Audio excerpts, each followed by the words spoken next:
My name is Jason Pizatella, President and CEO of the Morgantown Area Chamber of Commerce. We're pleased that you've been able to join us for this campaign interview process where we've invited all of the candidates for the House of Delegates in the 51st Delegate District to join the Chamber and spend between 10 and 15 minutes with us answering our questions that are of interest to the business community and the greater Morgantown area as a whole. All of the candidates have agreed to participate and limit their answers to 2 minutes for each question. And we're pleased that you've been able to join us and hope that you'll find this candidate information segment very informative. We're here with Evan Hansen, candidate for the House of Delegates in the 51st District. And Evan, the first question is, the Governor and General Assembly in the state of North Carolina have been criticized by business groups and some professional associations, most recently the NCAA, over the passage of House Bill 2, otherwise known as the Bathroom Bill. If elected, would you support or oppose a bill of this nature, or one similar to the Religious Freedom Restoration Act that came before the legislature in 2016? The Religious Freedom Restoration Act did come before the legislature last year, and it did not pass, and I'm glad that it didn't pass. This is an issue that's very important in terms of the state economy, and we only have to look at a couple other states to see what we dodged when we didn't pass that bill. In Indiana, they passed a similar bill, and they suffered around a $60 million hit to their economy. And in North Carolina, recently, like you mentioned, the NCAA has pulled some of their playoff games and some of their basketball tournament games from the state. So that has a real impact on people who work in these states and an impact on job creation. Another thing that happened in North Carolina right after the vote was that PayPal decided that they were going to withdraw something like 400 jobs from an operations center that they had planned to build in Charlotte. So it's a big issue in terms of growing our economy. We're in trouble right now in terms of jobs in the economy, and we need to do everything we can to create jobs.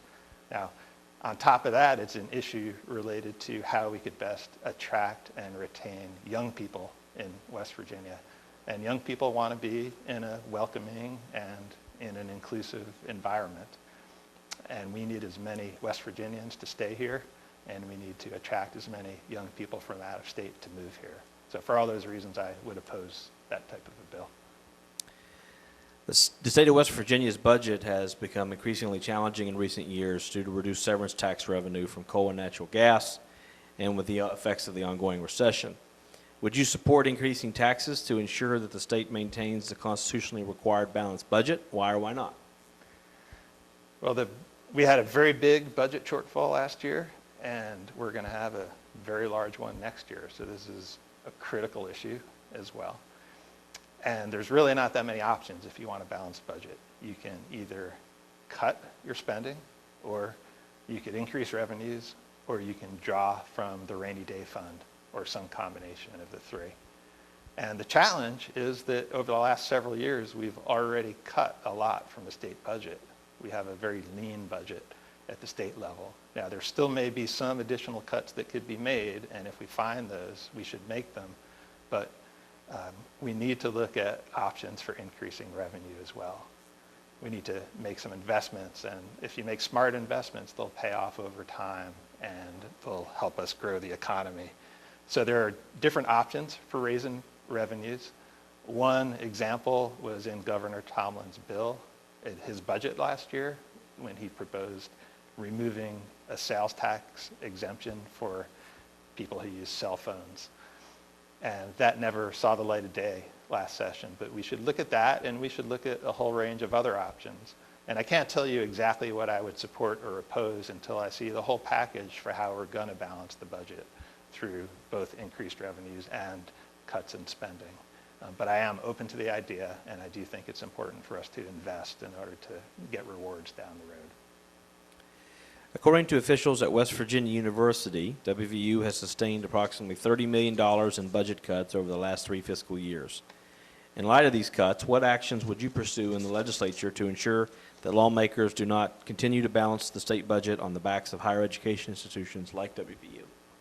Well, it's important to recognize that WVU is the most important economic engine here in Mon County, and it provides critically important services all across the state of West Virginia.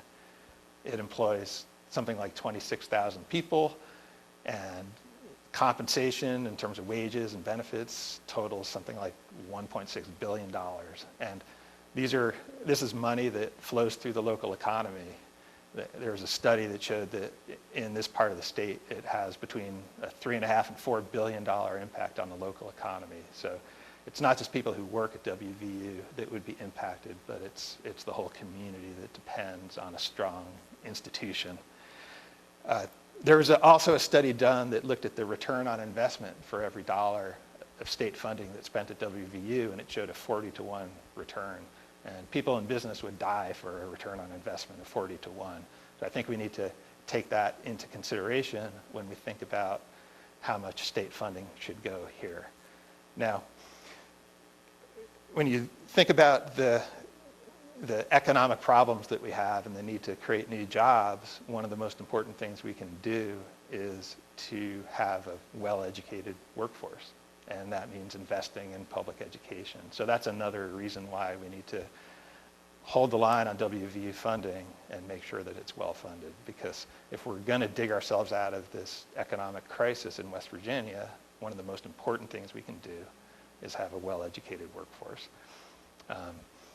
So in short, there are real people with real jobs that depend on funding at WVU, and that's what's going to be a major piece of digging us out of this hole. Small businesses make up the majority of the membership in the Morgantown Area Chamber of Commerce. And if elected, what are your top 3 priorities that would help small businesses thrive in the Morgantown area? Well, first of all, I should say that I am a small business owner. I started a small business almost 20 years ago here in Mon County and grew it to where it is today. I've got 12 employees now, and we do work related to environmental science and environmental policy, and our clients include federal and state agencies and cities and counties and a number of different types of clients. So I know from personal experience what it's like to start a business and grow a business here in the Morgantown area. And in terms of legislative priorities, I think the number 1 priority is what I mentioned a minute ago, which is that we need to have a well-educated, drug-free, well-trained workforce.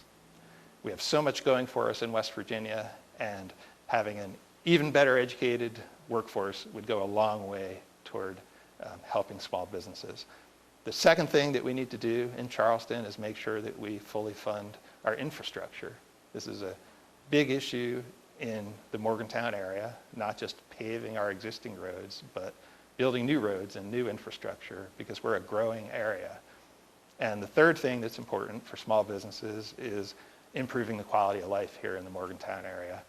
And that's a kind of a broad term, but it would include everything from having a thriving arts and music scene in Morgantown, to having community parks, to having lots of outdoor recreation opportunities.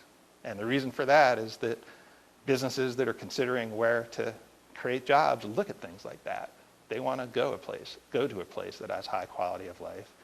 And employees who are considering where to move also want to settle in a place that has high quality of life. So those would be my 3 priorities. And the last question is, in May 2015, the Governor's Blue Ribbon Commission on Highways released its final report outlining various findings and recommendations concerning the future of the State Road Fund. Would you support an increase in the gas tax and/or registration fees paid at the Division of Motor Vehicles to fund additional highway infrastructure projects in this area and throughout the state? Why or why not? I've been talking to voters all over the county over the last few months, and the issue that I hear about most is the state of our roads.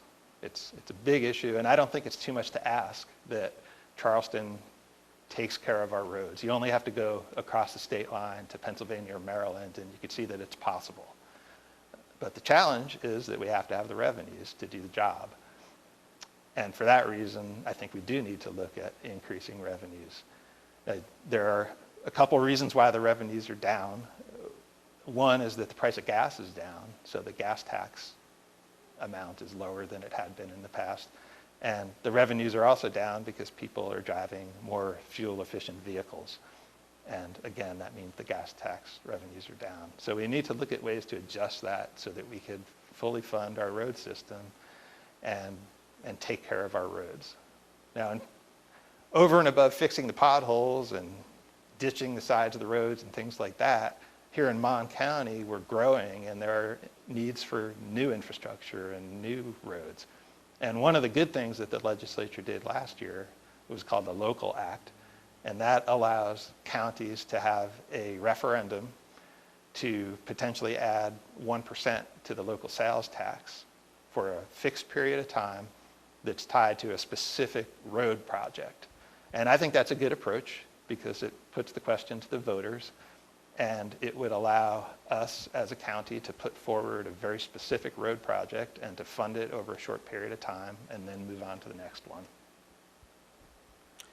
Well, Evan, thank you for joining us at the Chamber this morning and for those answers, and best of luck on November 8th, 2016.